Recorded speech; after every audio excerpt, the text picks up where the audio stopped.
Hi, Cam followers. Hope you've all had a lovely day enjoying the sunshine. We've got an amazing live tonight with the brilliant Charley, who is the Raw Vet, and we're talking everything about nutrition. Before we get started, I just wanted to talk a quick sort of chat about the amazing Cam shop, which you should all check out, and I'll put a link in the comments. I'm just repping my brand new top, which I'm really proud of. We have bandanas and hoodies and all sorts of doggy stuff on there as well. So do go and check it out because it's really useful. I'll stop plugging now. Pass over to Charley. Charley, do you mind? I won't do any plugging of any sort. Do you mind telling everybody a bit about yourself? Yeah, so we were just talking just now about how I got into nutrition, because it's not the way that a lot of people maybe think. So I graduated into a normal conventional veterinary practice. I'm a mixed vet, so I do. It's a bit like James Herriot. We have like Tony the pony at the front door, and goats out the back and things like that. And so I've spent nearly a decade. I spent probably not really knowing or caring anything about nutrition beyond what was necessary. But we bought a farm in 2015, maybe 2014. And it was just a field, and we started doing free range pigs because we cared about the animal welfare. And actually the reason we ended up feeding our dogs raw was nothing to do with like everybody else does. It wasn't to be like a wolf or any of that. It was because we wanted to use high welfare meat. That genuinely is how this started. And then of course at that point you start to think, from a veterinary point of view, you think, right, we can't do this unless we're going to balance it properly.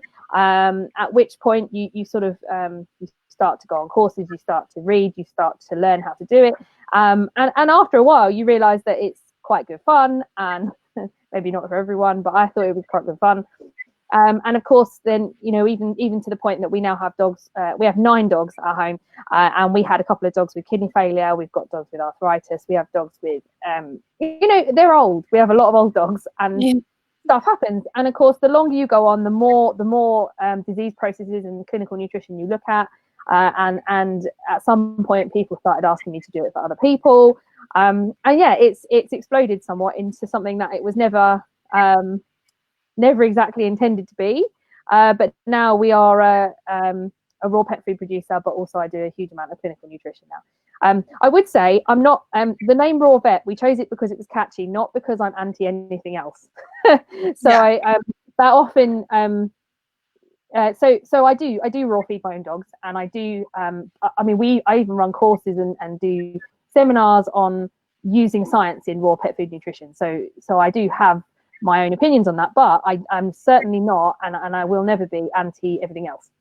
So don't assume that from the name. But we kept it because it's catchy and everyone remembers it. So it helps. I totally get it. I do acupuncture, and people come and think I'm going to do some kind of Eastern, talk about spiritualism and stuff. And then when I talk about drugs, they're sometimes a little bit disappointed, I think. But it's good to have your interest and like have a good basis in everything, I think. And I think really cool. So that's a separate issue really. But it doesn't matter what the dog's eating. At the end of the day, these things that we're talking about are relevant to any type of food. It doesn't really matter what type of food. And I think that generally, I think we're a bit too, at the moment there's a bit of a habit of getting caught up in the type of food broadly, raw, cooked, tinned, dry pressed, or whatever you get, without actually people backing up and saying, actually, let's think about the nutrition behind that and why it's like that and why it matters. Why does it matter? And that's when this becomes really fascinating, because you start to think, okay, well, maybe that's why that might work better in this situation, and so on. So sorry, cool. No, that's great. Let's get stuck in then. So do you want to talk a bit about the mechanism of arthritis? Should we talk about that first? So you'll see I've got millions of bits of paper, and there's a nice, I'm gonna show you this. Like, I know you won't be able to read it, don't nobody worry, because I think Cam are going to steal this and put it somewhere so you can see it. I made this nice table today because, and all I want you to see there is that there's a lot of boxes and that it's complicated. That's all. That's it. That's why I wanted to show that to you.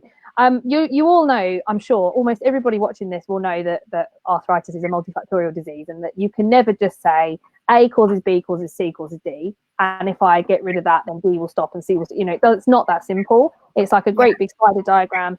And all you can do is use each discipline, so your physio, your hydro, your nutrition, your surgery, your drugs, to attack a part of that, to try and control a part of that, and try to manage it. So I kind of thought, based on what I've seen before on CAM, I thought the way to do this was to talk about the chain, as it were, of what we think is going on in arthritis, and then talk about why we do certain things from a nutritional aspect. Yeah, cool. So let's get my many pieces of paper. So we get, originally, you're going to get some kind of damage. There will be some kind of instigating factor that will trigger this whole process off. And there are risk factors associated with that. So we're talking about things like obesity, developmental disease, things like elbow dysplasia, carpal valgus, the little fitsies with the turned out hands. I don't have hands. Honestly, I do have a degree. I really do. And obviously, you get traumatic ones. You get staffies that rupture their cruciates and then get arthritis. You get dogs that experience abnormal forces a lot. So collies, Springer Spaniels that turn around in circles all the time, collies that chase balls all the time. And I put I put an exclamation mark in my box that says nutrition, because nutrition has the ability to contribute to most of those other risk factors. So, of course, a poor nutrition could actually contribute to the development of developmental joint disease, and it could also cause you to be obese. So there is there's a little thing I wrote on here as well, because I like the notion. Some nutrients will cause things like weakening of ligaments and might increase the incidence of things like cruciate disease, which gets ignored a lot. And so I think we have to think about all those risk factors. Whichever one of those it is that starts off the process, though, we think that the pathway after that is the same, or at least common. It has common feature, and that common feature is when we start to damage the chondrocytes. I've got a picture. I got pictures because it just seemed easier to explain. This is just the Small Animal Clinical Nutrition book I'm holding up because it's easier. Right. This is a nice picture of can you see that? There we go. So that is a diagram of some cartilage. And you can see there we've got some kind of what they've kind of drawn to look like feathers or springs, which is quite apt. Those are your proteoglycans. So they're the things that provide this sort of squidgy nature. So that's what allows your cartilage to withstand pressure and downward forces and weight. So your whole body weight is on your knee, and that's the stuff that helps to pad that out. And then you've also got your collagen, which is the stuff that holds it together. So that's the stuff that prevents it from shearing. So as you step and your knee joint moves, it holds all that kind of jelly together and stops it from falling apart. Your chondrocytes are the cells that are responsible for making this stuff. So that's why I've given you that nice picture. Because otherwise I say, it damages your chondrocytes, and that doesn't really mean anything, does it? So what we think happens is that one of these instigating factors causes some primary damage, causes some initial damage, and damages your chondrocytes, these little characters that are supposed to be building your cartilage. And you tend to then see an adjustment or a loss of the proteoglycans, which are the spongy ones. Okay. Your damaged chondrocytes, when they get hurt, so I don't know, you've been playing ball, you've ruptured your cruciate, let's say, and your cartilage is, your chondrocytes are damaged. They tend to release inflammatory chemicals. We call them eicosanoids, but they release these inflammatory chemicals. That inflammation, if it remains uncontrolled, is damaging all by itself. But on top of that, it causes other problems. So then you get this inflammation causing a change in your joint fluid, which makes the joint fluid less able to provide that. You're less well oiled at the end of the day because your joint fluid is not helping. You will also see an upregulation of the enzymes that break down cartilage. I feel like I should elaborate on that so cartilage and chondrocytes, they continuously turn over. Chondrocytes are not the same chondrocyte. The chondrocyte called Margaret, he's only there for 2 years, and then after that he's been replaced by somebody else. So Margaret's gone. And what we've got to understand in arthritis is that there is a balance. There is the building up of the cartilage and by your chondrocytes, and then there's the breaking down, and that's normal. You should get turnover.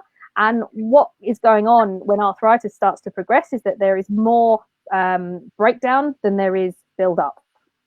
So you end up progressively with more and more of a loss of cartilage until you start to get soft bits in your cartilage, you get small fractures, you get eventually you'll get holes and erosion in your cartilage, and all your cartilage just starts to look like kind of pinky, sort of rough, angry cartilage. And of course, we know that starts to cause pain. Something that's interesting on here that I noted right near, I only made this flowchart today. I kind of used it to organize my brain.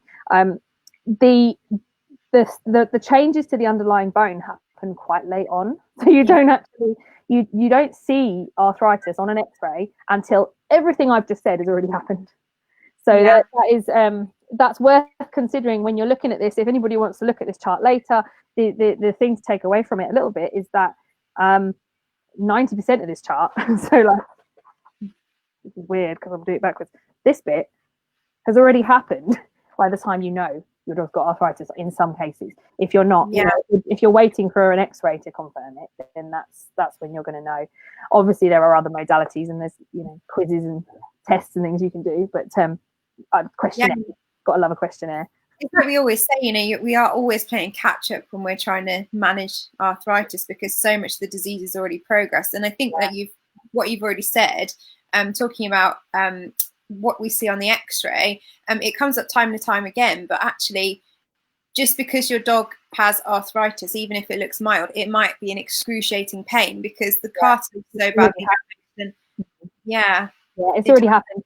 And it is quite common. I mean, I'm guilty of it as well, because when you're looking at an X-ray and you're describing something to an owner, you definitely do say there are some mild arthritic changes, but I'm absolutely as guilty as anybody else in not elaborating that it doesn't necessarily mean there's not some quite severe discomfort. So it's quite, because you can't call it a severe arthritic change because it's kind of not. But it's a bit of a murky comment, isn't it, to say that? Yeah, talking about radiographic changes versus the clinical picture. Exactly. It's a little bit tricky, And that is the joy of things like pain clinics and things that are coming up now, where we're getting practices that are almost solely involved in pain management, because that's quite satisfying, because you actually don't get a chance in general practice, and I'll tell you that from first hand. There's not enough time sometimes to notice that a dog has got arthritis, because if they walk in and they're absolutely fine and you ask the owner, is the dog fine, and they say yes, you don't have time in 15 minutes to then ask them a questionnaire about their getting ups and downs, their play habits, get sidetracked, talk about nutrition. Let's talk about nutrition.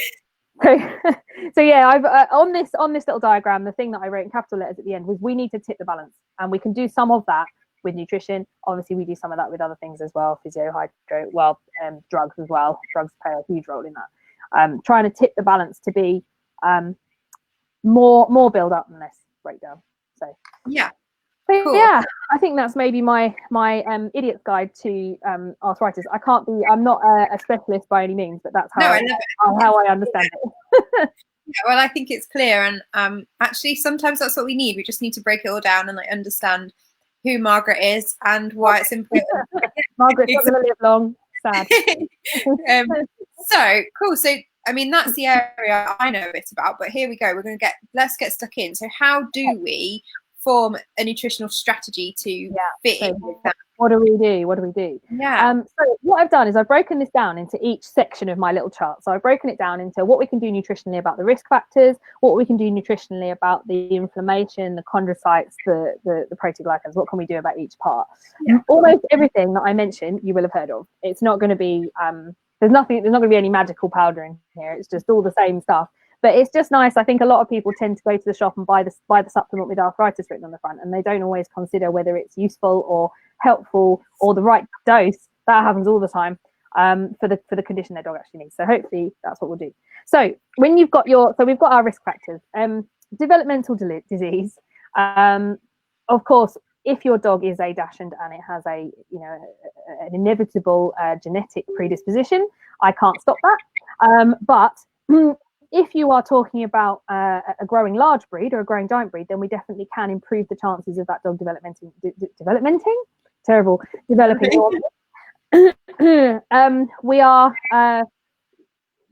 I feel like I'm starting to see more developmental disease in giant breeds that are fed homemade diets. That absolutely doesn't mean don't do it, but I think we've just got to be really clear that if you're going to feed a giant growing puppy, you must make sure that the balance is good. And by balance, for me, I formulate to the same guidelines that kibble foods do or tin food do. And I think that we all need to be a bit aware that whilst it's not a perfect science, it's a bit of an art sometimes, balance in preventing degenerative joint disease in the first place will save you years of heartache in terms of DJD later on. So certainly that we need to do. Abnormal exercise, I think, is more probably something that comes up like every week with other people. So everyone knows that realistically, if we do repetitive, high impact activity, especially in a young dog and especially in a large breed young dog, we are probably going to cause this instigating factor. We're going to start the process off earlier than we really want to. Yeah. Obviously, we know about obesity as well. So obesity is it's nutritional. I guess it gets ignored a lot because people just think we'll just eat less. But it is more complicated than that. And actually, I've got a little thing. Actually, no, we'll just do it now. The obesity. Obesity as a condition when you also have severe arthritis can be a real pain because you can't you need to get these dogs moving, and actually it's really difficult to do that when they're painful. And all these things that I'm going to talk about that form a kind of a beneficial joint diet, as it were, or how we would look to nutritionally support a dog with joint disease, is not necessarily the most convenient or helpful thing to support a dog that is overweight, because it tends to be quite high in oils, it tends to be quite high in fats, and that in itself means the volume that dog's going to be eating is going to be so small that, you know, compliance is really poor and so on. So actually, there's quite an official recommendation in small animal clinical nutrition, but regardless, I think it's a good idea, is that we say, look, let's get the dog moving first. So we need to spend a month treating this dog like any other dog, in the sense that we need to make it comfortable. We need to give it joint targeted nutrition. After that month, when we feel, and it's the Hills JD study that said a month, I believe. Within a month, you start to see improved mobility, at which point you then could move on to, for example, a weight management food if you wanted to. It's hard with the spider diagram nature of this to not go off on a tangent, but that's because by then your stores of omega-3 fundamentally are in there and are already doing their job. I'll explain how that kind of works in a minute. Cool. So I think that's my whole don't do bad things in the first place, and then hopefully they'll be all right. That helps a lot, I think. And from my point of view, I think that the biggest thing here for me is large breed puppies eating poorly balanced diets. That's it makes me cringe, and I see it a lot. And I think it's difficult in the current climate with a lot of desire to feed natural foods, which I like and I agree with in a lot of ways. What we mustn't forget is that a badly balanced sort of homemade fresh diet is still worse than a well-balanced kibble. So it's not one or the other. It's a sliding scale. It's a sliding scale, and we've got to be sure with puppies, particularly large breeds, that we're not just asking for trouble, because it's such a shame to see, you know, young Bernese mountain dogs and things with orthopedic trouble when they're 1.5, and you just find yourself thinking, if we thought about this a year ago, would this have happened? I think when you're a vet, you see them in constant, don't you? And people have kind of heard, or they've heard from a friend, that they want to feed raw because that's the best thing for the dog. Yeah. And I always say, if you aren't 100% invested and you don't do your research from the beginning, don't do it, because you need to know what you're doing. It's not something you can just like go to the butchers and buy a raw chicken and that's it, you feed the dog. It's not as easy as that, and you do need to know what you're doing. Whereas with a kibble, it is that easy. You just give a scoop for the weight. And so from a convenience point of view, you have to, I think, I'm like you, well, probably not as passionate about nutrition as you, but I don't have a particular hate for a type of food. I just think you've got to think about what's actually manageable in your life. And I know I don't have the time to do a proper diet. I just need a kibble that I can scoop, put in the bowl, dog eats it, I'm done, right? We're good. We carry. That's my life. Yeah, I mean, just for a sense of scale, right? So we had sadly she's gone now, but we had a Leonberger who was around till recently. She was really arthritic and she had kidney failure. At that point, we didn't have a pet food unit to make this in, right? So so I formulated her diet, and I made it in. Have you ever seen those? They're like, I can't do it because there's no space on the screen. I'll go backwards. Look, we'll go backwards. It was about so big tubs, 80-litre tubs. And we had to pour all the ingredients in there, break up the supplements, stir it up with your hands, to try and get this clinical level of nutrition that we wanted for her. Yeah. And of course I did it because I think it's fascinating and I think it's good fun. But I can't tell you how much mess it makes. And you just think, I can fully understand, if you would not want to do that. And I do think that there are other ways to achieve the same thing. For puppies, definitely for puppies, if you are going to feed something that is homemade, like raw or home cooked, there are good balanced existing products around. And honestly, if you've got a puppy and you don't know, but you do want to feed raw or home cooked, please pick one of those, because it just makes me feel so much better. Yeah. That's a whole nother story in itself, puppy nutrition. I can go on about for ages, but just if you're not sure, do that. Otherwise, there are nutritionists that will do it for you, but like I say, you still need a bucket in your kitchen, so you might not fancy it. Yeah. It's a bit insane. So we've done risk factor stuff. Let's do omega-3, because honestly, there's 2 pages of omega-3. Yeah. So omega-3 has got the best evidence out of all the things I'm going to talk about so far, because there are huge studies in people and there are also equivalent studies in dogs. A lot of the other stuff I'm going to talk about, most of the evidence, to be honest, is in people, and we're just kind of extrapolating because we haven't really got a choice at the end of the day. So when we give dogs omega-3, there are several routes by which it helps with arthritis. And it's a shame I can't really show you this. I don't think I can screen share on here, can I? You can load it all up at the No, we'll load it up at the end. Whoop, here we go.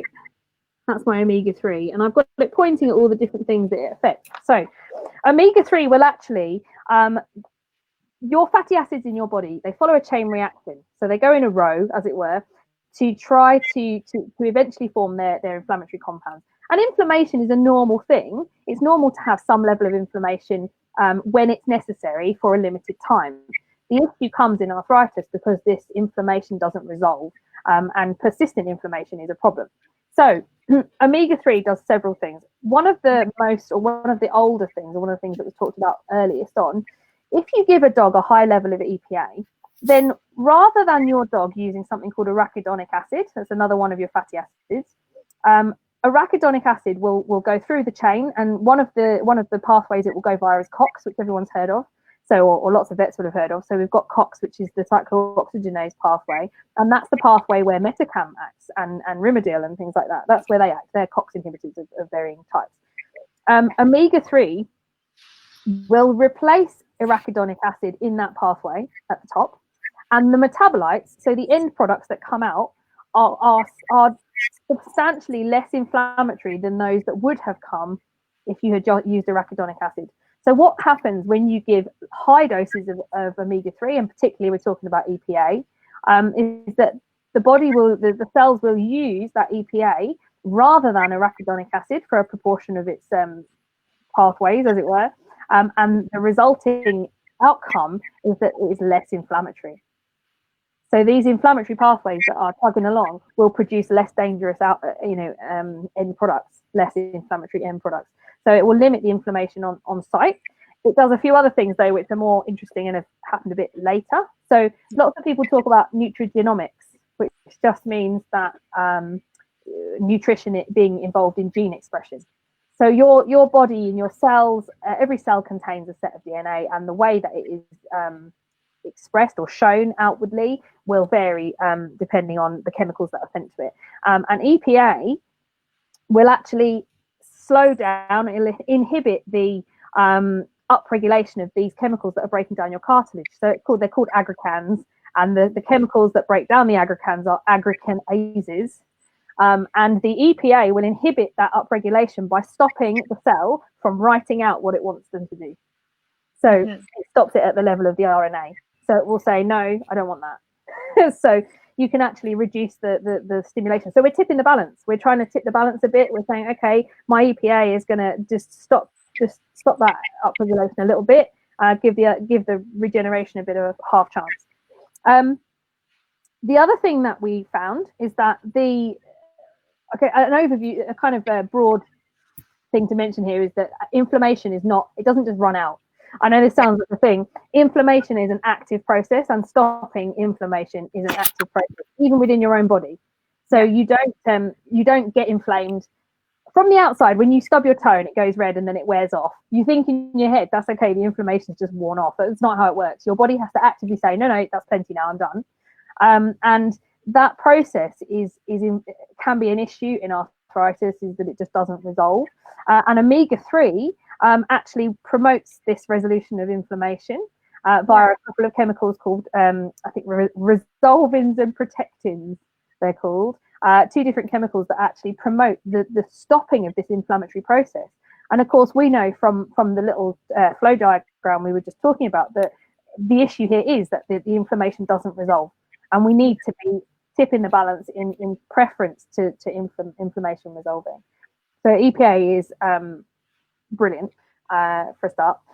Something that's interesting that so when I'm looking at a day-to-day kind of basis, I see a lot of supplements with omega-3 in and a lot of supplements with EPA in, but the dose recommended for arthritis is phenomenal, and a lot of the supplements that are on sale do not contain enough for what you're aiming for. So that's something to be really aware of. If you are already giving your dog an omega-3 supplement, do look at it. So the current recommendation for EPA is 50 to 100 milligrams per body weight kilogram, which is mad. So for example, for a 20-30 Labrador, let's go with a Labrador, it's always a Labrador. If we had a Labrador, we'd be talking 3 or 4 of a standard high dose human omega-3 capsule. And you're talking about marine sourced omega-3. Yes, I am. Only because it can be difficult to get enough EPA in algal sources. I have done it. I definitely have dogs that I formulate for who have issues with fish oil of any sort. And on occasion, I will then look at things like using algal sources, but it's much more challenging. The other thing you'll struggle with is trying to do it with a bottle of fish oil. I have people that would really love to just do it with a pump bottle, and go, I just put that in. If you calculate how much salmon oil you'd need to meet clinical recommendations for arthritis, it's a phenomenal amount. And other fish oils similarly. And there's 2 other nutritional problems with that. One is that obviously it's full of fish and fat, which is a separate, it's a huge, it smells fishy and it's oily. The whole thing is runny if you're making a food like that. But the other is that you end up with a huge amount of vitamin D if you're using some types of fish oil. So I tend to use a particular brand that's got a reliable vitamin D3 analysis because I use it for the D3. If I were to use clinically relevant or clinically substantial amounts of that, the D3 would be, in my opinion, dangerous. It's less dangerous in a natural source than in a supplemental source, but you could still manage it if you tried. And other fish oils, particularly if you've got things like cod liver oils, which I see all the time, and I might talk about that in a minute. Vitamin A is a massive issue, and having high vitamin A contributes negatively to arthritis, to a lot of things, but it causes some fairly serious arthritic osteo problems anyway. That's something actually I hope anyone watches. Please don't use cod liver oil as your base supplement for omega-3 for a dog, because the vitamin A causes so much trouble. And I think we see this in real life, and I think more than once I've sat in an X-ray room with a client and just thought, should I mention that, or is it too late to, I'm just going to make them feel bad. Because you tend to have a conversation where you say, look, I think we should perhaps look at putting this dog on some fish oil because it's got quite severe lumbar arthritis, and it tends to be dogs, it tends to be their lumbar spine that's affected by hypervitaminosis A.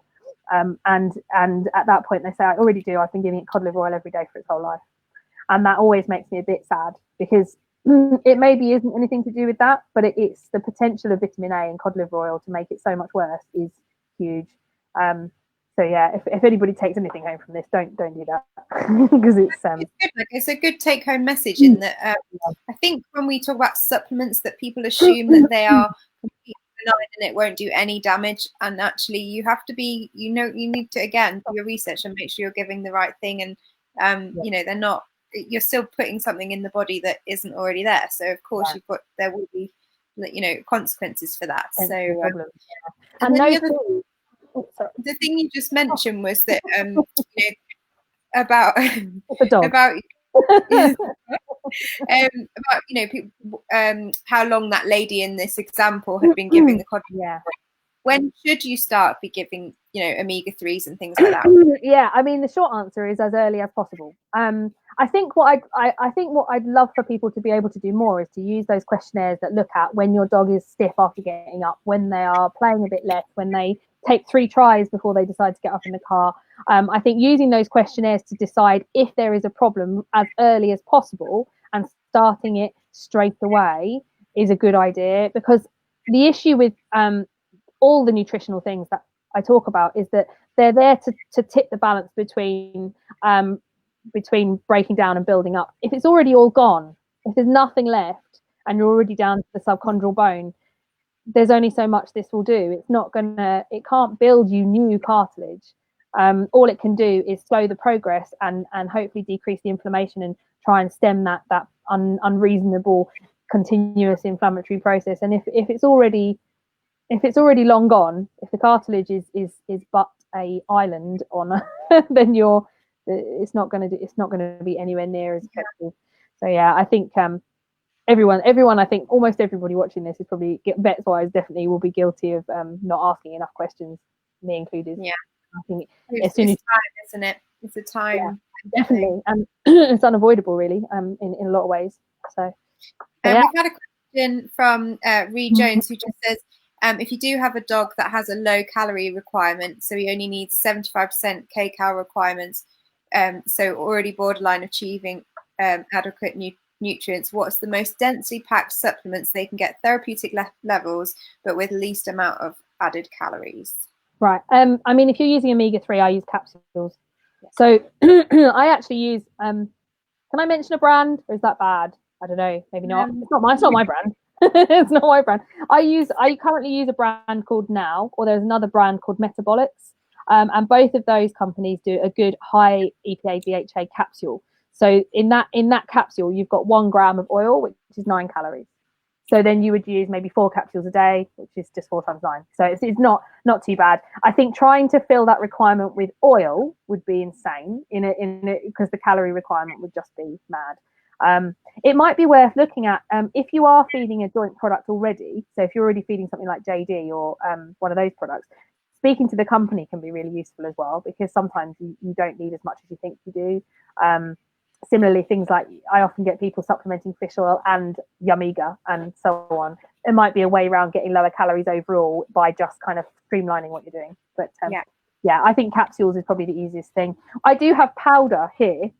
I recently bought EPA DHA powder for something that we're making, but it doesn't appear to be easily available in sensible volumes. So I would love for that to be an option for people. But at the moment, it doesn't appear to be. Not there. And Tara Campbell said, is human grade, high grade krill oil okay? Yes, potentially. Just look at the EPA and DHA content. So whenever I formulate with a fish oil of any sort, what I want is an analysis on the bottle. That's all I want. And I want to know how much EPA is in that, how much DHA is in it, and have I got to worry about anything else? So occasionally, if it's a big animal like a salmon, I start to just check that they've done heavy metal analysis and things like that, because it can be an issue in certain areas. But yeah, it's lovely. I think if any fish oil can potentially do the job, it just becomes a bit of a game of trying to find something that's economical and doesn't turn your food to like oily swimming kibbles or whatever. So yeah.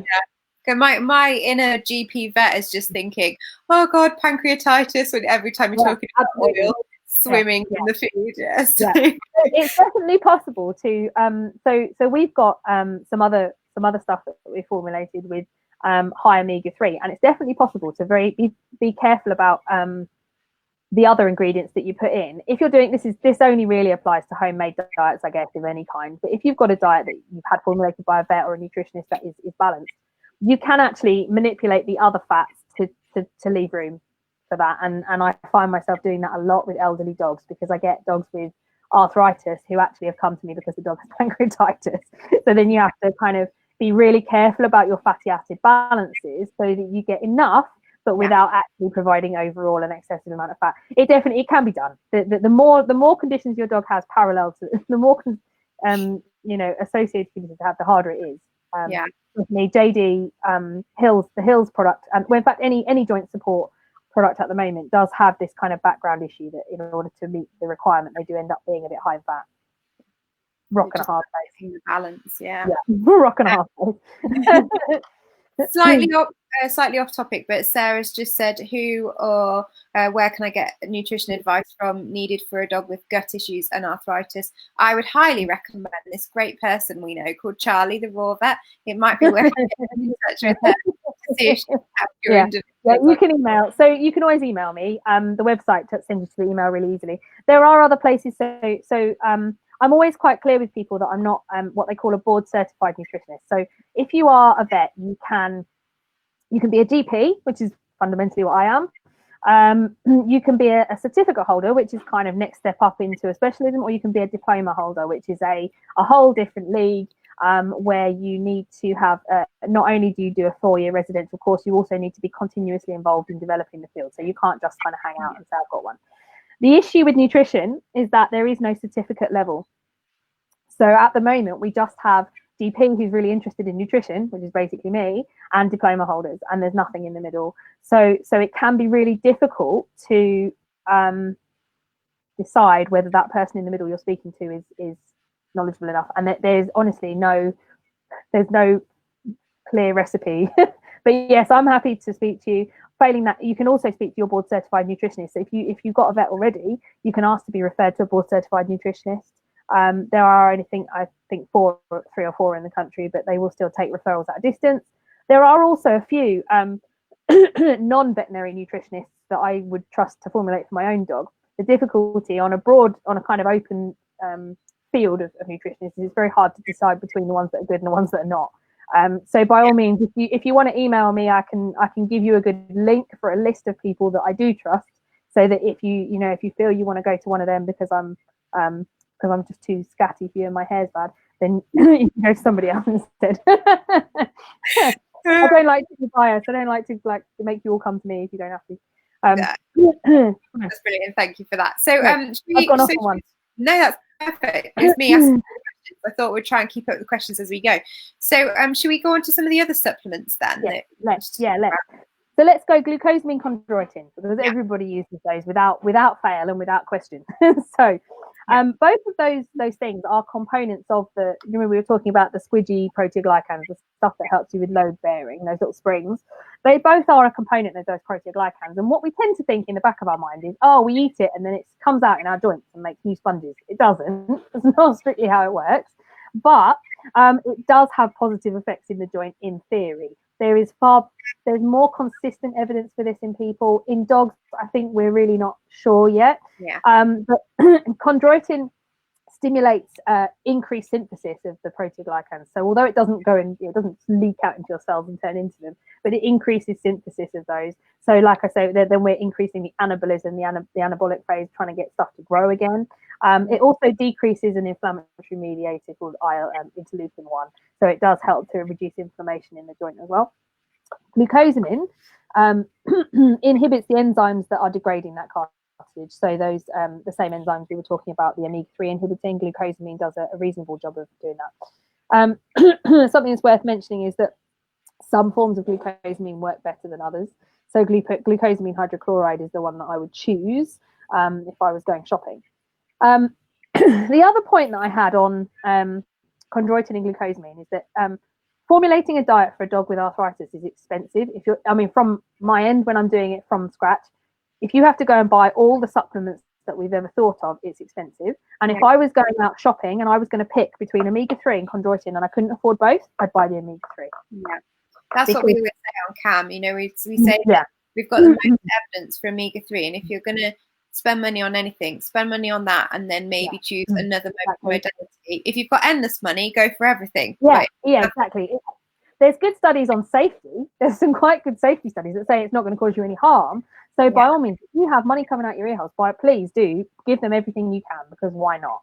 But I think if you're going to spend, given how much money it can cost just to do the omega-3 sometimes, when you're dealing with a big dog, I sympathise hugely and just think adding glucosamine chondroitin to that is perhaps not good. And that even extends to these multi-supplements where you get kind of a product that contains a bit of omega-3 and a bit of this and a bit of that. I somehow think you might actually be better just scrapping the pre-made product, buying the omega-3 and just saying, look, there's no point having a little bit of everything. I might as well just do one thing properly. So, so that's that bit. The other thing that I've got on my list that is I guess a category is antioxidants. that is a broad thing that actually ends up being borderline herbal by the time, like, you can actually get a bit far into like Viola's world. I think Viola was on a little while ago. So in basic normal GP nutrition, or the kind of stuff that I hang out in, I guess we're talking about vitamin E and selenium and vitamin C, because they are in your body. You have free radicals are a natural waste product in your body, but what they actually are is reactive molecules that can damage your cells. And what you need is antioxidants of varying kinds to neutralize those in one way or another, to try and limit the damage that they're doing. In a healthy animal, you should have an even balance, the same as we do in the joint. You should have an even balance. You should be producing the same number of free radicals as you can squash. So you should find this balance where everything's healthy. In a dog with inflammatory disease, there's a possibility that we could really do with more antioxidants, because there is a lot of inflammation and potentially more free radicals floating around. And that's where we start to say, look, we need additional ones. Vitamin C is an interesting one, because healthy dogs don't officially need vitamin C. They can produce their own. And I see that a lot on raw feeding pages, actually, where a dog doesn't need vitamin C. No, you're right, it doesn't. But a dog with an inflammatory condition or an increased likelihood of having a lot of free radicals could probably benefit from it anyway. And that's partly because it does a job on its own. I'm going to get my bit of paper out here. Partly because it can act as an antioxidant on its own, but it also helps to replenish other antioxidants. So it can go and kind of reset, and it can, I can't remember what I called it earlier. That's why I was looking for, because I found a good word for it earlier. I called it like reboot or something. But anyway, it can reboot your other antioxidants. I think that's an interesting point, isn't it? Because we talk about what dogs require, but we don't think about when the dog isn't in its perfect, call it homeostasis, when everything's perfect and working well. But how many dogs are like that? We've all, very young, healthy dogs, maybe. But when we're talking about arthritic pets, they're always trying to fight inflammation. So they're not the same. And that's another thing with vitamin E, is that we've got, everyone probably knows, we have this set of guidelines for pet food called FEDIAF, and they give you these recommended allowances. And it often comes up when people say, well, they don't really suit every situation. And I would agree, they don't, but they're there as a starting point. And it's worth noting, you can use them to compare to. And it's worth noticing that things like vitamin E in a state of inflammation, you need a lot more than the recommended allowance. And there is good evidence to show that is beneficial in terms of pain in arthritis, having increased antioxidants. Some of the more specific ones that people go and buy in tubs all the time is things like MSM. And that acts, it does have antioxidant properties, which is why it's under this header.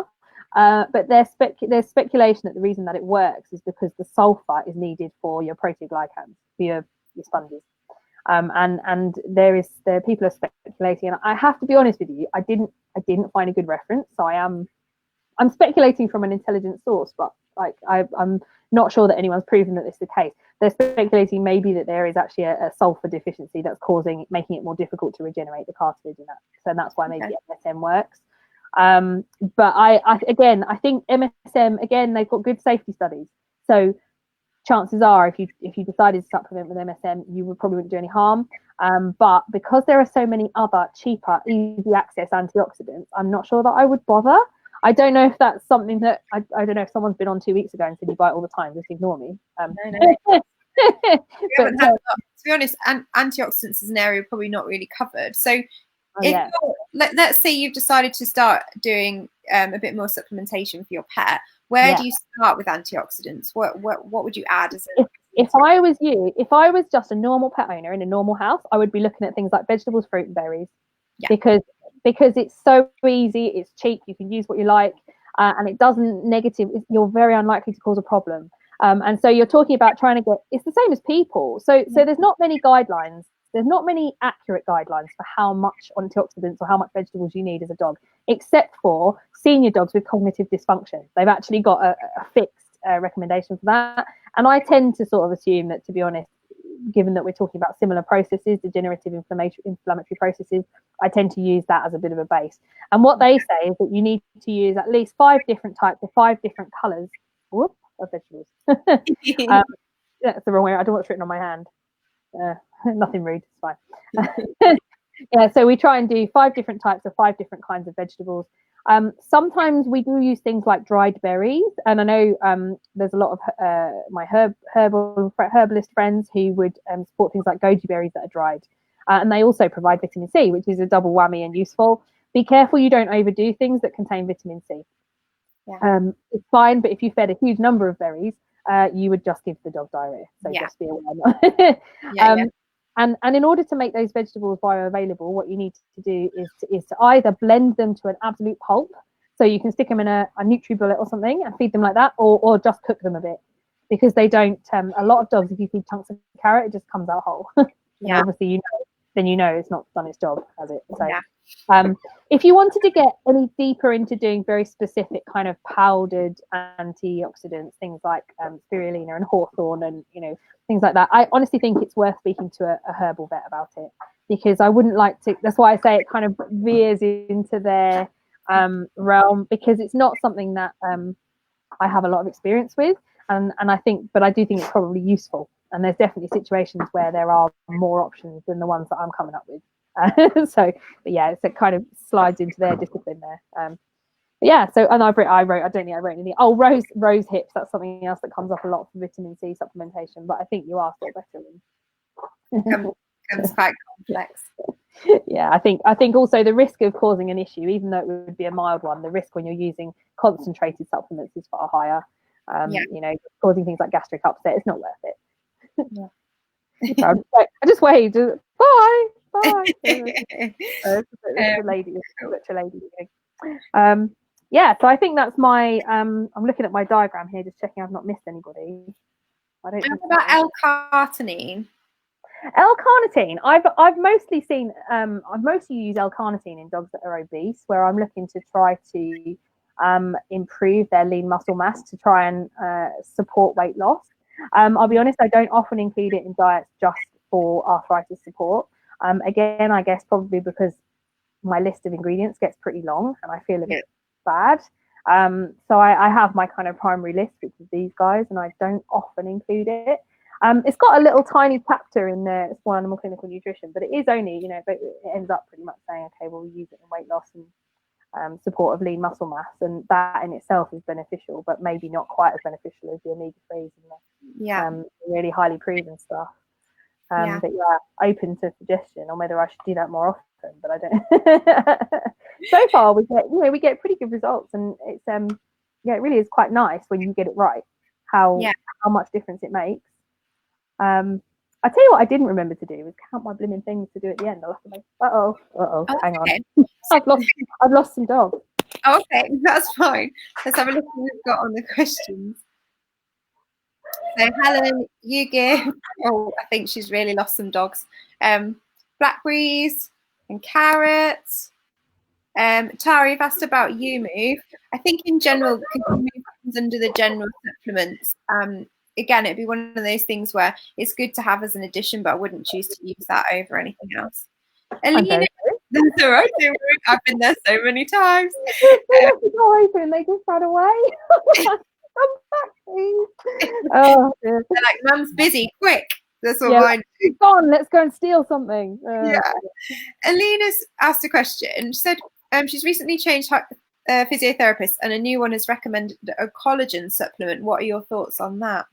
It depends what they mean by collagen supplement. I kind of considered talking about bone broth, but I didn't know enough about it to feel like I was not making it up, so to speak. But there was I got a good paper earlier on, which I decided to kind of ignore halfway because it was fascinating but a bit lengthy. And it made a really good point about the fact that in veterinary medicine, we tend to have this kind of habit of purifying something. So we tend to try and say, okay, this overall, so this berry works. So what we'll do is we'll drag the thing that we think is working out of the berry, and then we'll put it in a capsule and give it to the dog. And it made a good point in saying that possibly the reason that nutrients and foods work differently and sometimes occasionally better is because it is a multifaceted thing, because it helps from multiple angles. And if by collagen supplementation they are talking about something like using bone broth or pieces of actual collagen in joint tissue, that is what I think is the potential benefit of that, is that you may be talking about actually So when we talk about glucosamine and chondroitin, that's derived from cartilage. Yeah. We get that from bovine cartilage. So it's not man-made a lot of the time. It's quite often just taken from a cow cartilage. And I think there is value in there might be value, but we don't know yet, in using the original thing, as it were, that it came from, because it might have similar benefits, and occasionally it might have better benefits. I do know a fair few.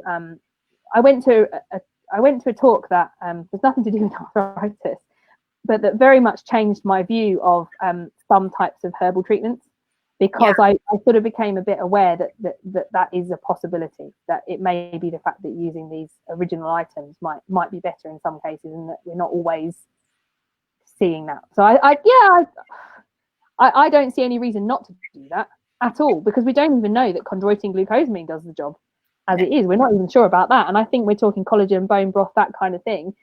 That's the same target as far as I'm. So it's again the same thing. Like, if you've got endless money and you've got the time to do it, and there's not any adverse side effects to your pet at the moment, can't see any reason why not. No, why not? Choose to instead invest in a really good quality omega-3 and maybe go to a physiotherapist and make sure your dog's the right weight and all that sort of stuff. Yeah, I know Alina from somewhere else. Yeah. So my question is, so we've kind of talked about, we're not gone into major detail about formulating your own diet, because it is so complex, and I think to do that in an hour would be a lot.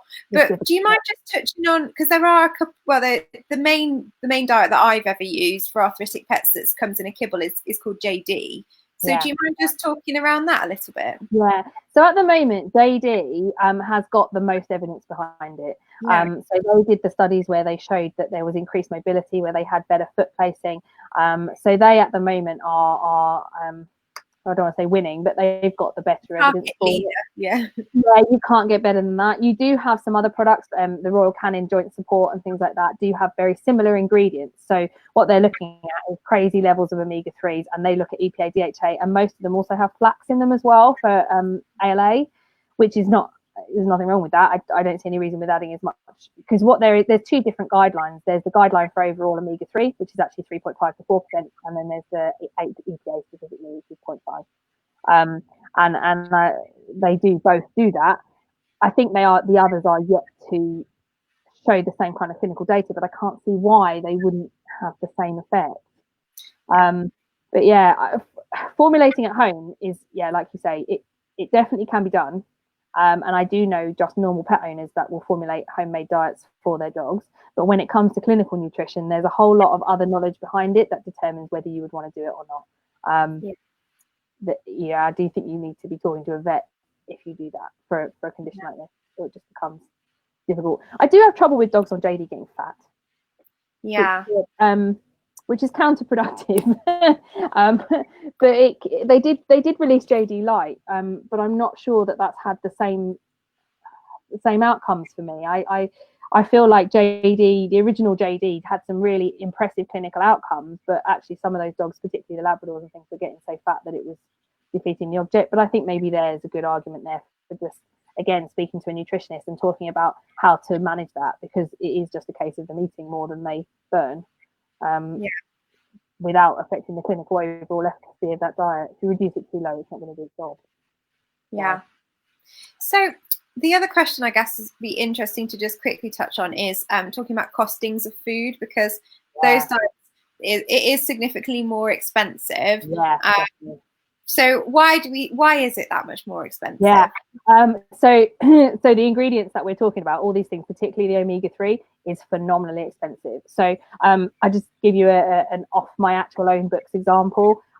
Trying to price a tray of our own joint support, the EPA and DHA alone, if I'm making it on a small scale, is £1.50 per tray. So, and I appreciate Hills or whatever, they're much bigger. So we're talking about, scale decreases the price. But I think it is easy for us to say, oh, you look at the ingredients, it's mostly, wheat or whatever they say. And I hear it a lot. People complain that the primary ingredient is this, that, and the other, and it should be cheaper. I have to say, with the joint diets, I think the reason they're expensive is because the ingredients are expensive. It is difficult to formulate stuff like that. The same will happen if you're doing it at home. It's just, they are expensive for a reason. The other reason that they're expensive is the clinical trials. It depends on the product, and it won't always be, because it's a part of a bigger company, that study may not always be on that product, but you are supporting a whole lab and a whole network of people, testing on hundreds of dogs to show that this product is good enough for your dog. And I think it's that kind of thing that pushes the price up as well. I think something else that it happens to me a lot. A lot of people, when they get a diet formulation or they go onto a prescription diet of some sort, a lot of people say to me, God, it's £80 a bag. And you say, yes, but so the JD study, for example, showed that there was a 43% reduction, I think it was, I don't know where it's gone. 43% of dogs in that study, I think, had a reduction of their non-steroidal requirements. And when you start to factor in possibilities like that, and you say, okay, well, what if I fed my dog normal food, but I gave it 4 omega-3 capsules, a U-Move, and some vitamin E, and some goji berries, and some MSM? I think you'd probably find that the price was worse. And I think it's a challenge for people to feel that food is a medicine. But it can be, and actually some of the foods are even better than giving the supplements, because the compliance is so much easier. Because wrestling, like trying to wrestle, I do, obviously in my house we do it, like, I enjoy it, but what my Leonberger has 4 omega-3 capsules, and he has several other kinds of supplement in his food, and I have to tablet him, and I just know that if that was, anybody other than someone that did it because it was fun, it would get a bit wearing. So I think not only are these foods, on the face of it, they look expensive, and I think perhaps they're not as expensive when you look at it in a bigger picture, but also the price is there for a reason. I think I feel I do a little bit, having moved into producing food, I have more sympathy than I ever did before. because but I always compare it, when you go, if you just eat a load of rubbish you go and buy loads and loads of rubbish, it is really cheap to do that. You can buy that from like B&M's rubbish food, and buy like those Frey Bentos pies. They're dead cheap. Lovely. They're nice though. But if you want to eat well and be healthy yourself, you do end up spending quite a lot of money on food, and I think it's comparable. And renal diets are a really good example of this, aren't they? Because actually there isn't really a drug we can use for kidneys, but if you give food, the right food, you can do wonders for kidneys and manage a dog for a really long time. So it is trying to get into your head that we're using like nutrition for health, not just nutrition to feed the dog, not for keeping them alive. And that's why it makes no sense to be comparing the price of an arthritis diet or a prescription diet of any kind really to Tesco's or Baker's, because it's not the same league. You wouldn't compare a drug with cheese. It's just not the same thing. It's a therapeutic diet. That is exactly what it says on the tin. So we would really love to do some clinical trials, but that's why I say I have some real serious sympathy for these people, because I kind of I'd love to be able to get the kind of backing and the kind of science behind stuff that we're doing. The costs involved are incredible. But we are going to do it. We're going to cross my we're going to try and crowdfund for the study. But I don't know if we'll manage it or not. But at the moment, our clinical lead, the lady that was helping us, is actually working on coronavirus. So we're on pause. We're on pause. For the minute. But well, that would be amazing. And I think just from a raw food perspective, it would be wonderful to have more information, wouldn't it? To be from a point of view, we love a study. Vets just love a study. So. I know, and I would love to do some, because I just I'm acutely aware, hanging out in a raw food environment all the time, knowing what's going on in the raw food world quite intricately. But whilst looking on from the outside, from a veterinary point of view, it's really clear that there is a vast difference between the cheapest and the simplest raw foods and the most expensive. And it is, when I go back to talking about balance, right, in these risk factors of arthritis, I can't tell you how many times I've analysed things and said, there's a serious problem there. And I'm waiting for there to be more science in raw feeding in general. I don't think they need to be separate. Science and raw feeding don't have to be science versus natural. There is absolutely no reason that they cannot be entirely the same thing. There's no reason we can't analyse those things like we analyse anything else. And I'm quite looking forward to trying to do that. So we'll see how we get on. Yeah. It'd be crap if I set up a raw pet food company and the conclusion is don't, wouldn't it? That'd be. Once all this lockdown is over, you can start working. Yeah, I know. I will love the clinical trials. I will absolutely love them because I love kind of farming that kind of science into stuff like that. I just think it will be brilliant. Even if it turns out we don't get the answer we want, I will love to have said, you know what, we investigated that properly. And I'm looking forward to doing that. And the first one on the list is actually the arthritis because it's it sounds silly. It's easier to investigate because the improvements tend to be rapid. So we can see the results within sort of 30 to 60 days. Where I can just see the number of dogs you've got multiplying. Though going from what you got 9, you're going to have hundreds. Or we'll just get a pack of beagles. We'll be fine. We live in a field. We've got It is funny. We've produced our clinical diets of so we don't have the clinical trials. So I don't know how to quite phrase it. But our diets that are intended to be supportive of some medical conditions have all been created because we've got a dog with the disease. Yeah. So you basically start a year ago with us saying, well, that dog's not well. We need to sort something out. What can we do? What can I do? And then you can use all the same nutritional guidelines as you do for any other food. So the same nutritional guidelines that existing kibbles and things are made based on. There is no reason you can't formulate that with whole foods if you want to. It's just A, more expensive and B, more difficult. So before we finish talking about all this, how do people know what type of raw food company to go for? How do you there's a challenge. So there's a million different things to look at, but to me, partly go with your gut. If it looks like, so the main problem that I find is that they're full of too much bone and too much fat. If you tip your product out into your bowl and it looks like there are big chunks of bone and there are chunks of fat, then there's a problem. That means they're using, huge amounts of trim.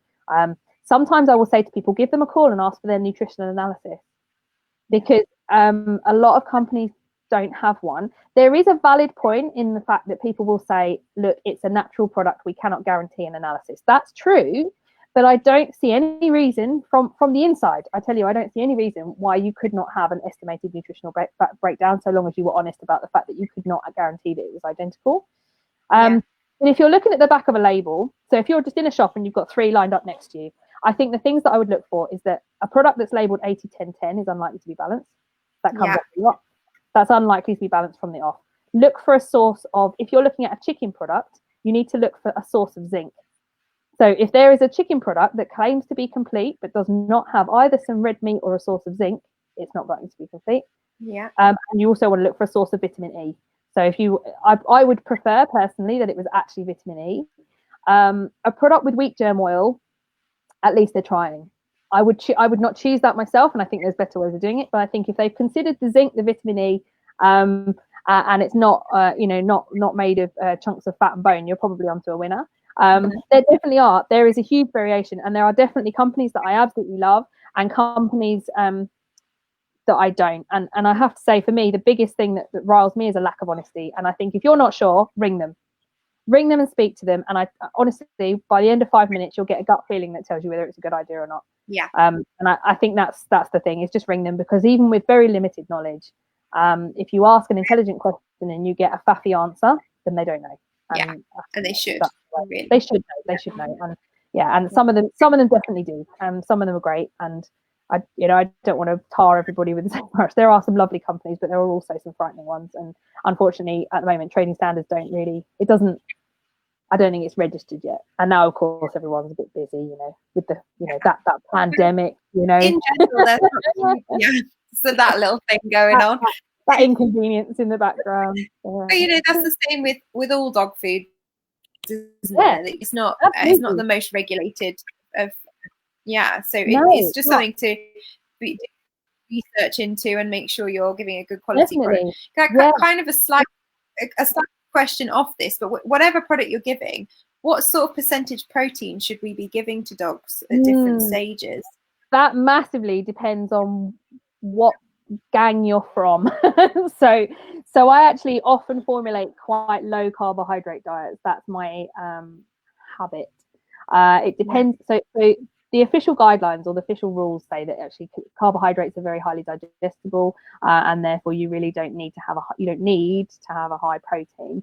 The FEDIAF guidelines give you quite a good set of numbers based on the actual minimum required protein, but even then that's not fixed, because if you had for example 25% protein dry matter, that would be inappropriate if the particular proteins you use did not provide every amino acid.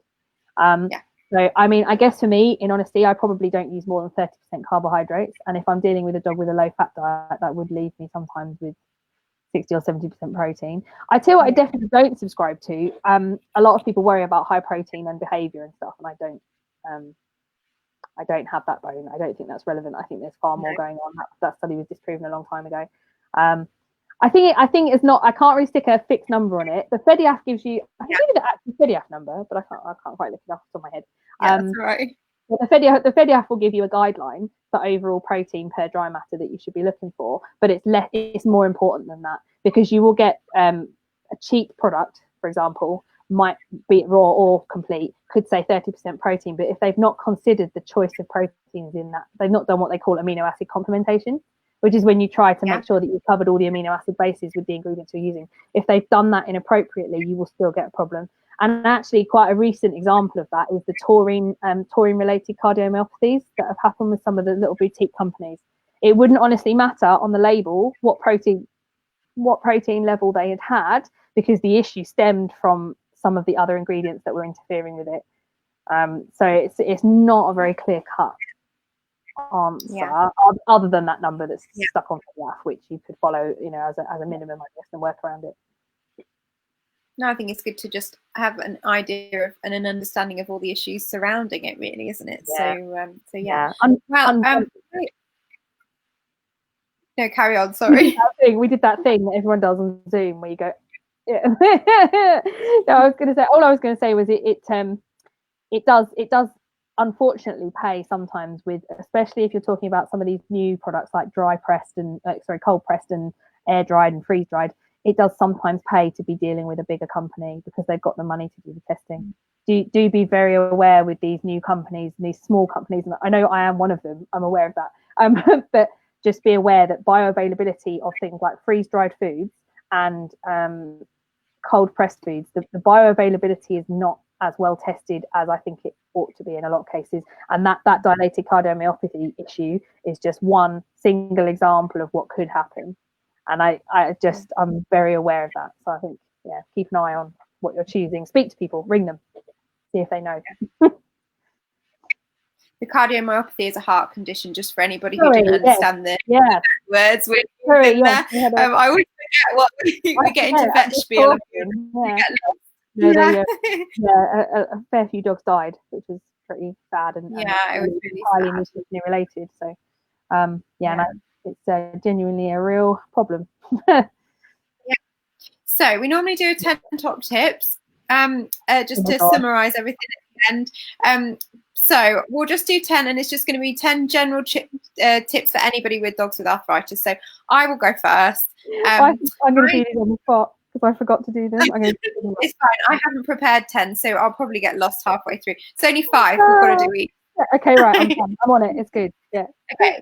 So my number 10 is just moderating walks. So if you're noticing your dog is struggling on walks, just cut them down a bit, maybe do more frequent but shorter, or make sure you're doing them on the flat. Don't push them too hard. If they're struggling, you've done too far. So cut it down, make it manageable. And if you aren't sure about what length you're doing, speak to your vet or speak to a physio.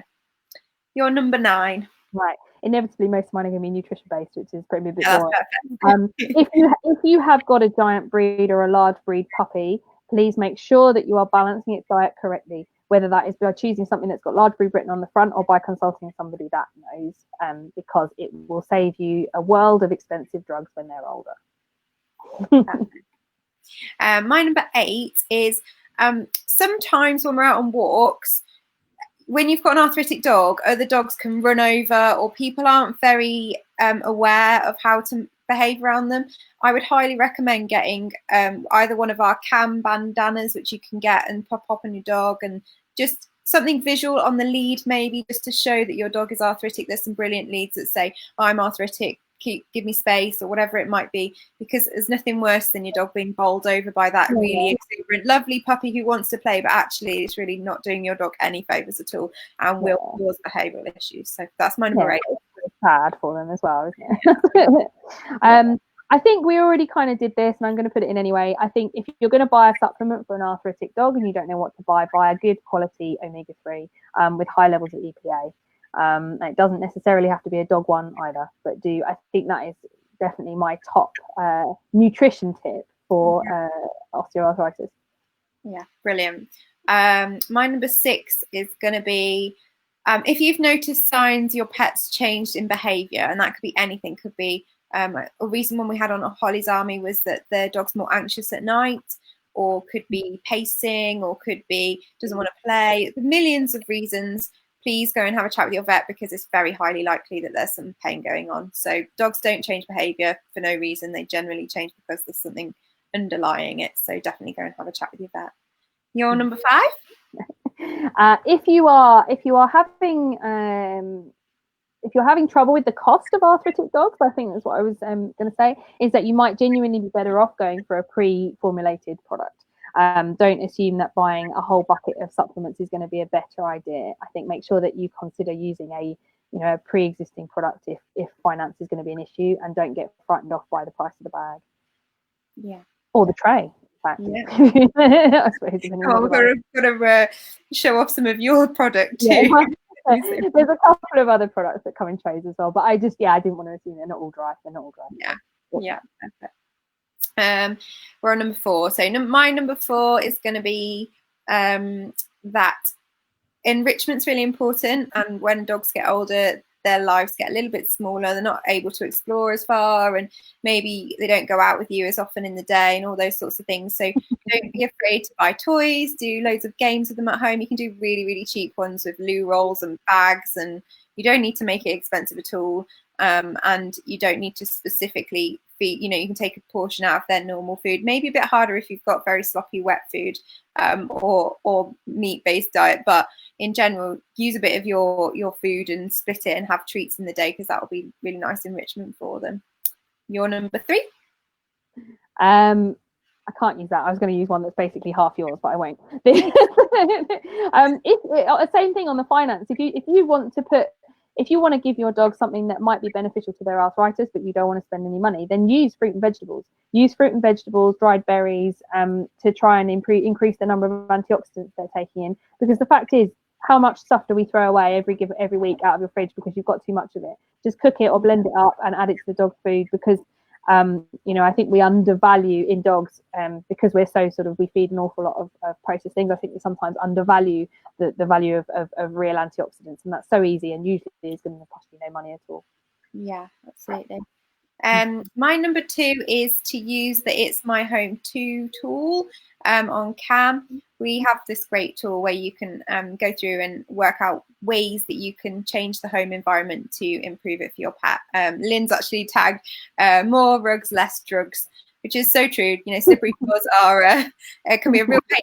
It's a nightmare, because when you've got a young dog, carpets are the worst because they poo all over it. So you get rid of all the carpets, and then as they get older, all they need is carpet, and the slippery floor is a nightmare. Yeah. So and it's not nice to seeing them skidding around. So do just use rugs that are easy to clean. That would be a big tip of mine. And you're number 1. Yeah. Last one. Okay.